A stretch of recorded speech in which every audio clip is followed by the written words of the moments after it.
Okay, let's get started with the first lecture, Introduction to IT Audit and Controls. In this lecture, we will cover the following items.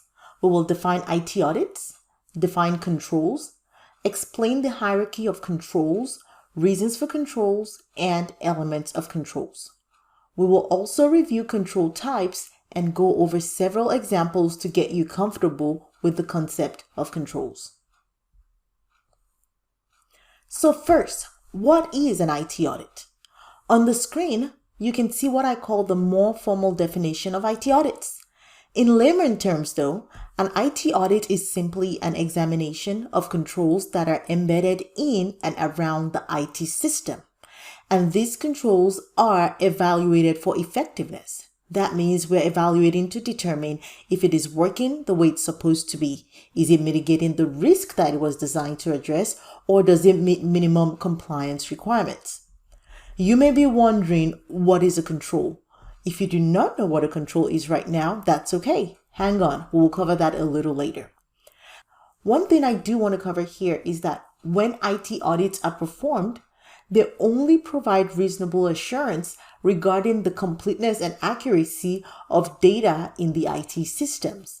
They do not provide absolute assurance because there are always aspects of the control environment that cannot be accounted for. So for example, automated controls can fail. Maybe a system goes down, or a manual control may be overridden by a human being, or you may have control objectives that are not adequately designed to begin with. So IT audits are not meant to be absolute. They can only give reasonable assurance regarding the completeness and accuracy of data in the IT systems. All right, next, let's define controls. What are controls?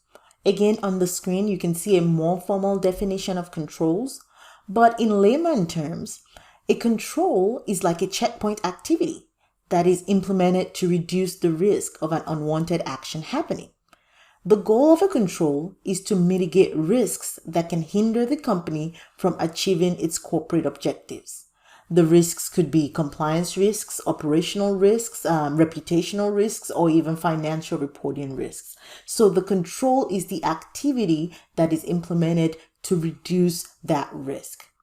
Now, let's talk about key controls, because there may be several, even hundreds of controls in an organization. However, typically, only a subset of them are considered key controls. Key controls are the controls that are really vital to protecting the integrity of the systems from a compliance perspective or from any of the other risk area perspectives. As noted on the slide that you can see there, key controls are required to achieve an objective, and the failure of a key control typically has significant impact on the organization. If a non-key control fails, that's sometimes okay, but if a key control fails, that usually means there's a bigger problems. So let's have an example here. For example, a key control may be limiting access to make changes to the balance sheet, meaning there's a control that limits individuals that can change the balance sheet directly. If that control fails, it means that the information in the balance sheet may not be reliable because an unauthorized individual may have made inappropriate changes. Please, I do want you to note that a deep understanding of controls, how they are defined and implemented, is key to your success as an IT auditor. My belief is that you need to understand why you are testing a control before you can effectively design how you test that control. If you don't understand what the control is protecting, for example, the balance sheet or invoice payment approvals, the test that you design and perform may not be adequate to address the risk of that control not being properly implemented.